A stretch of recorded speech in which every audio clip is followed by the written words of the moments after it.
ভর্তি ইচ্ছুক শিক্ষার্থীরা, তোমাদের ঢাকা বিশ্ববিদ্যালয়ের পরীক্ষা হয়ে গেছে, মেডিকেল ভর্তি পরীক্ষার রেজাল্ট দিয়ে দিয়েছে।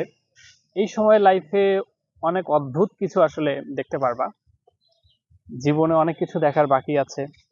তো ধীরে ধীরে এগুলো দেখবা, ম্যাচুরিটি আসবে এখন। হ্যাঁ, লাইফে এতদিন তো মনে করছো জীবনে আসলে চরম কোন অবস্থার সম্মুখীন হওয়া নাই বা বাস্তবতার মুখোমুখি হওয়া নাই। এখন এগুলো দেখতে পারবা মাঝে মাঝেই। তোমার পাড়া প্রতিবেশী কিংবা আত্মীয় স্বজনের ব্যবহার কতটা পরিবর্তন হয়ে গিয়েছে। ইভেন তোমার বাবা মায়ের মধ্যেও কিছুটা পরিবর্তন দেখবা আচার আচরণের। এটা শুধুমাত্র তারাই ফিল করবা যারা এখন পর্যন্ত চান্স পাও নাই। এটা আসলে কঠিন বাস্তবতা, এটা মেনে নিতে হবে। এভাবেই আসলে তোমার ম্যাচুরিটি আসবে। আমি আমার নিজের একটা গল্প বলি, ছোট্ট একটা গল্প।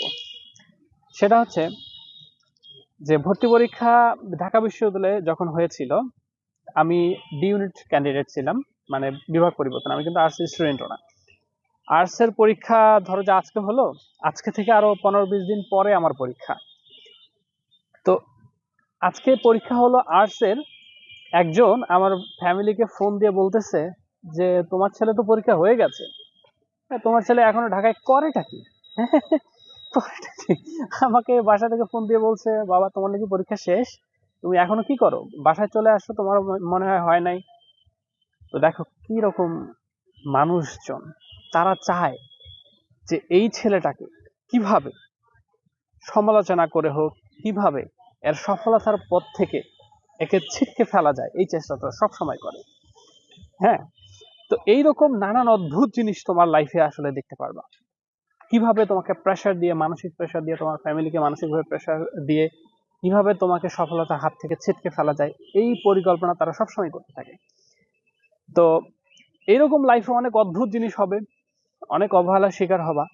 শুধুমাত্র তারাই যারা এখনো চান্স পাও নাই। এখনো সময় আছে, এই সময়টাকে কাজে লাগাও। লাগিয়ে তোমার জীবনে এই বিশ্ববিদ্যালয়ে চান্স না পাওয়ার যে অভিশাপ, এই অভিশাপ থেকে আশা করছি মুক্তি লাভ করবে। তো এই সময়টা আসলে অনেক কঠিন একটা সময়।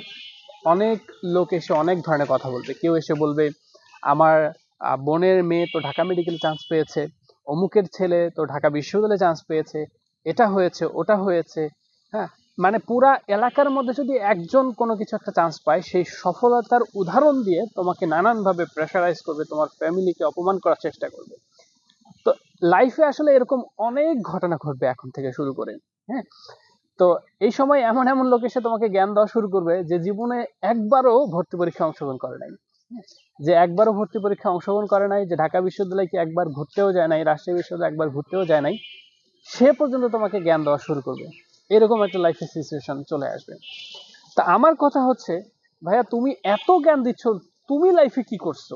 হ্যাঁ, ওকে বলবা যে অমুকের ছেলে না হয় এটা করছে ওটা করছে, তুই নিজে কি করছিস ভাই? তুই নিজে জীবনে কি করছিস? হ্যাঁ, যে আমাকে এসে জ্ঞান দিচ্ছিস। তো এইরকম লাইফে অনেক পার্সন আসবে এখন থেকে, অনেক জ্ঞান জ্ঞান দিবে, তোমাকে প্রেশারাইজ করবে, বিভিন্ন ভাবে তোমাকে সফলতার পথ থেকে ছিটকে দেওয়ার চেষ্টা করবে। তো এদের কাজ হচ্ছে এগুলোই, এদের কাজ হচ্ছে সমালোচনা করা, এদের কাজ হচ্ছে কিভাবে আরেকজনের পিছনে লাগা। এদের কাজ এটাই। এদের মুখ আসলে বন্ধ করতে পারবে না। এদেরকে এদের কাজটা করতে দাও, আর তুমি তোমার কাজটা করো। তোমার কাজ হচ্ছে পরিশ্রম করা, সফলতার দিকে এগিয়ে যাওয়া। এদের কাজ কখনোই, এদের মুখ কখনোই বন্ধ করতে পারবে না। এই জন্য এদের হিসাবই বাদ। হ্যাঁ, তুমি যখন লাইফে স্ট্রাগল করে সফল হবে, সফলতার দিকে যাবে, বা বিশ্ববিদ্যালয়ে চান্স পাবে, বা লাইফে ভালো কিছু অর্জন করবে, তখন এই সমালোচনাকারীরা এসে কিন্তু আবার তোমার গুণগান গাইবে। এদের কাজ এটাই। সো এদের নিয়ে কোনো টেনশন করা যাবে না, এদের কথা শোনাও যাবে না। তুমি তোমার কাজটা ঠিক মতো করো।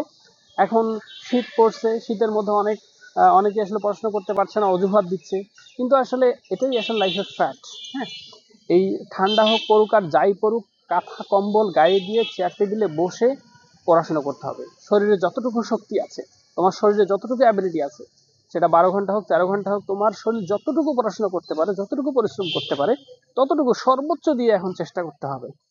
কারণ লাইফে আর সময় নাই, আর সময় নাই। আর 1 মাস পরে রাজশাহী বিশ্ববিদ্যালয়ের পরীক্ষা, কিছুদিন পরে আরো গুচ্ছর পরীক্ষা আসবে। এই সময়টুকু কাজে লাগাইতে হবে। এই সময়টা জীবনে আর কখনো ফিরে আসবে না। তুমি যদি এই সমালোচনাকারীদেরকে উচিত জবাব দিতে চাও, তাহলে এটার পারফেক্ট সময় হচ্ছে এইটাই। যারা মনে করতেছে যে সময় নাই, 1 মাসে কি করব, বাস্তবে 1 মাসে অনেক কিছু করা যায়। পড়াশোনা করে দেখো, পড়ার টেবিলে বসে দেখো, 1 মাসে অনেক কিছু করা যায়।